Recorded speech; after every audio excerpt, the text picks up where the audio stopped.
Halo bosku, selamat pagi. Semoga weekend ini bos-bosku bisa pada istirahat ya. Karena kan kita kemarin udah capek memperjuang bumi gonjang ganjing, Indonesia tetap amazing. Nah bosku, kali ini jadi ternyata kemarin setelah udah selesai ya tuntutan-tuntutan itu, maksudnya udah selesai kita lihat hasilnya dan tetap akan kita kawal terus. Aku cuma mau menyampaikan permohonan maaf nih bosku, karena kemarin Toa juga melakukan kesalahan. Jadi Toa mohon maaf sekali. Nah, jadi gini bosku situasinya. Jadi aku baru sadar kalau ternyata banyak banget nih di sosial media yang berkeliaran tentang warna pink itu. Jadi diskusi itu terus berlanjut nggak habis-habis gitu kan. Nah, aku belum sempat mengikuti kemarin-kemarin karena kan memang aku fokus untuk gimana caranya tuntutan-tuntutan kita itu bisa tercapai. Jadi mulai dari aku kemana-mana lah di media, terus aku juga sambil kerja bos, karena kan aku kerjaannya nggak cuma ini nggak dibayar bos, ya kan. Nah, cuma ternyata ada kesalahan yang aku sebagai manusia, sebagai toa kalian telah lakukan gitu. Dan aku mau mohon maaf atas kesalahan itu. Jadi gini, situasinya itu kan memang informasi itu bergerak sangat cepat ya bosku. Dan situasinya itu sedang genting gitu. Kita memang benar-benar ingin mendamaikan, tapi juga di satu sisi tetap bisa tercapai semua-semua yang kita inginkan. Nah, kemarin itu mengenai warna pink tadi itu ya, yang kita ambil waktu itu sebagai logo karena memang simbol keberanian dari ibu anak, karena berani menghadapi aparat gitu. Nah, itu tuh cuma memang sampai situ bosku. Dan ternyata abis itu setelah muncul logo ini adalah follow up video-video yang lain yang muncul. Nah aku tuh lupa yang mana, tapi aku cek salah satunya di detektor gitu untuk deepfake AI. Dan ternyata memang hasilnya memang potensi tinggi kalau itu adalah hasil dari deepfake. Contoh ya, kenapa misalkan nih kemarin kalian ngomong tentang Ibu Sri Mulyani yang menghina guru. Ingat kan video itu? Nah, aku nggak bahas itu kenapa? Karena aku udah riset dan ternyata aku tahu bahwa itu adalah video buatan dari AI. Makanya aku nggak bahas itu. Nah, di informasi yang genting dan cepat ini, kadang-kadang Toa juga mungkin terlalu cepat dalam menyimpulkan sesuatu. Jadi, Toa mohon maaf. Dan kalau memang setelahnya ada aksi-aksi yang mungkin sara atau ke arah provokasi gitu ya, itu kan sudah ada sistem dan hukum-hukum yang memang berlaku kalau memang itu sara dan provokasi. Dan Toa pun tidak mungkin bisa mengikuti terus gitu perkembangannya, ditonton terus semua-muanya setelahnya, nggak mungkin. Karena kan Toa di sini adalah ingin membantu bosku untuk mencapai tujuan-tujuan dan tuntutan-tuntutan kita gitu. Dan satu hal lagi, waktu pas sebelum logo itu keluar, aku sebenarnya udah nonton tuh video di awal sampai akhir. Dan di video itu ibu itu hanya berkata sampai kepada bebasin semua mahasiswa, masih ada yang ditangkap ya, kalian ngapain nangkep-nangkep. Itu aku udah nonton dari full sampai akhir gitu. Dan di situ kan gak ada provokasi di bagian itu ya. Nah setelahnya aku nggak tahu lagi bosku. Dan ya terus ternyata itu kan, terus aku komen kalau misalkan enggak, ini tuh deepfake AI, salah satu video yang aku cek. Dan terus ada video-video lainnya lagi gitu. Nah di situ sampai situ dulu baru aku bikin video, tolonglah kita sama-sama yuk gandeng, kita kawal terus 17+8.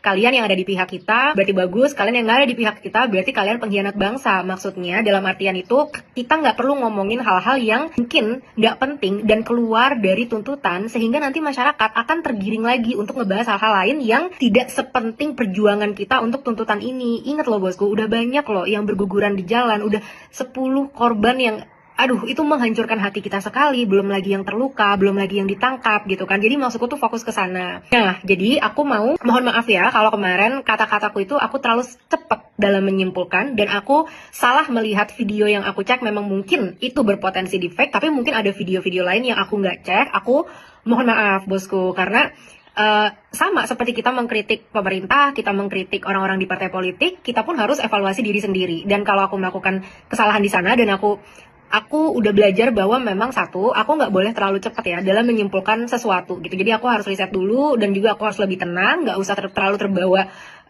emosi gitu. Apalagi di saat yang genting, di saat tekanannya itu luar biasa besar gitu. Jadi itu permohonan maaf bagi aku, bosku. Jadi mungkin ada yang merasa kemarin tersinggung dengan perkataannya. Aku mohon maaf sekali dan terus aja kasih feedback, kasih kritik, karena kan aku juga karyawan yang akan selalu berkembang ya dan akan selalu belajar dari kesalahan gitu. Nah kesimpulannya please bosku, tetap ya kita boleh istirahat, namanya perjuangan ya pasti kita akan capek dan akan istirahat juga, nggak apa-apa kita istirahat, tapi nanti kalau kita udah pulih kita perjuangkan lagi bareng-bareng, oke? Karena persatuan kita itulah yang bisa membawa kita sampai saat seperti ini. Aku ulang lagi ya, dari mulai beberapa anggota yang dipecat gitu, dan itu aku udah bahas tuh di reel sebelumnya. Itu sebelumnya belum pernah terjadi kalau nggak karena kasus korupsi. Terus juga tunjangan yang akhirnya diberikan tuh home pay-nya sebesar 65 juta, angka itu belum memuaskan. Nggak apa-apa teman-teman, jadi kita tuh memang harus step by step ya dalam perubahan gitu. Nggak apa-apa selama perubahan itu ke arah yang baik, it's okay.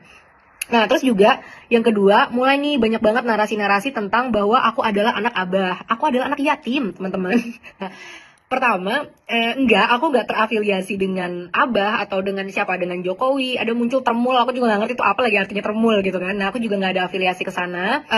Cuma gini, aku nggak bisa juga di-expect sebagai warga negara ya untuk nggak boleh berpolitik, nggak boleh punya aspirasi politik, nggak boleh kecenderungan politik gitu kan. Karena kan aku juga adalah warga negara, nggak boleh dong. Aku diharamkan untuk berkata apa dan lain sebagainya gitu. Dan ada yang banyak yang bilang, kenapa sih kamu nggak pernah bahas-bahas masalah sejarah pemerintahan ini gitu, dari mulai sejarahnya pemerintahan sebelumnya. Nah, kemarin itu kan gini, situasi itu lagi genting ya, jadi aku fokus kepada solusinya gitu. Nah, kalau kita mau tarik sejarahnya, kita tuh sudah melanggengkan budaya korupsi seperti yang aku pernah bilang kan, dari mulai dokumenter Max Havelaar yang 200 tahun yang lalu. Jadi memang budaya ini tuh udah melekat terus. Kalau kita mau bahas di pemerintahan, mau dari mulai yang mana, berarti kan dari awal lagi gitu, atau dari mana gitu kan.